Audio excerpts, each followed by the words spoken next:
ஆனால் ஒன்றை மட்டும் கூறிக்கொள்ள ஆசைப்படுகிறேன். ஒரு நாள் இடிதாங்கி உருமவில்லை என்றாலும் உடனே என்னுடைய உடல்நிலை குறித்து வதந்திகளை ஊதிவிட்டு விடுகிறார். இப்படிப்பட்ட வதந்திகளை எல்லாம் கட்சி தொண்டர்கள் யாரும் தயவு செய்து நம்ப வேண்டாம் என கால்களில் விழுந்து கெஞ்சி கேட்டு, அடே அப்பா, என்ன மாதிரி பரப்புகிறார்கள் வதந்தியை.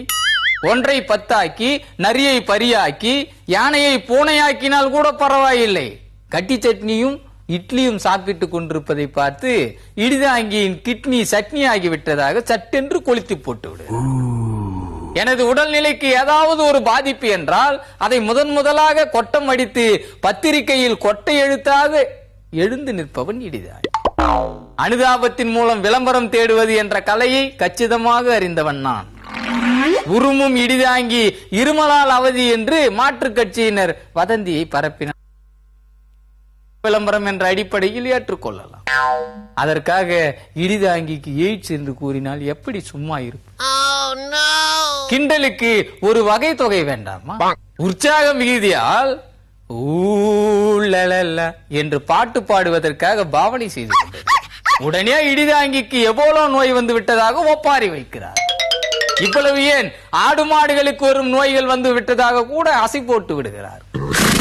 எழுதாமல் மக்கர் பண்ணிய ரீப்பிலை எடுத்து ஊதுவதற்கு பதிலாக உல்டாவாக உறிஞ்சிவிட்டார்.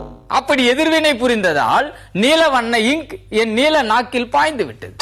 உடனே இதை வாட்ஸ்அப்பில் படம் பிடித்து ஆடுகளை ஆட்டி படைக்கும் நீல நாக்கு நோய் இடிதாங்கிக்கு வந்து விட்டதாக பரப்பிவிட்டார். இது மட்டுமில்லை, இடிதாங்கி என்ற சோமாரி கோமாரி நோயால் அவதிப்படுவதாக வம்பு பண்ணினால் கொம்பை ஆட்டாமல் இருக்க முடியுமா? இடிதாங்கியை நேருக்கு நேராக களத்தில் சந்திக்கும் தெம்பும் திராணியும் இல்லாதவர்கள் இடிதாங்கிக்கு பொண்ணுக்கு வீங்கி நோய் வந்து விட்டது, ஆணுக்கு வீங்கி நோய் வந்து விட்டது என்று என் புறமுதுகுக்கு பின்னே போஸ்டர் அடிக்கிறார். இதையெல்லாம் பார்த்து இந்த கருமத்த மாடு கணக்கப் போவது இல்லை. தேர்தலும் முடிந்து விட்டது, முகூர்த்த நாளும் முடிந்து விட்டது. தலைவாழி இலை போட்டு குமுறுவதற்கான வாய்ப்புகள் குறைவானதால் இடிதாங்கியின் விலா எலும்புகள் தெரியும் அளவுக்கு வெலவெலத்து விட்டார்.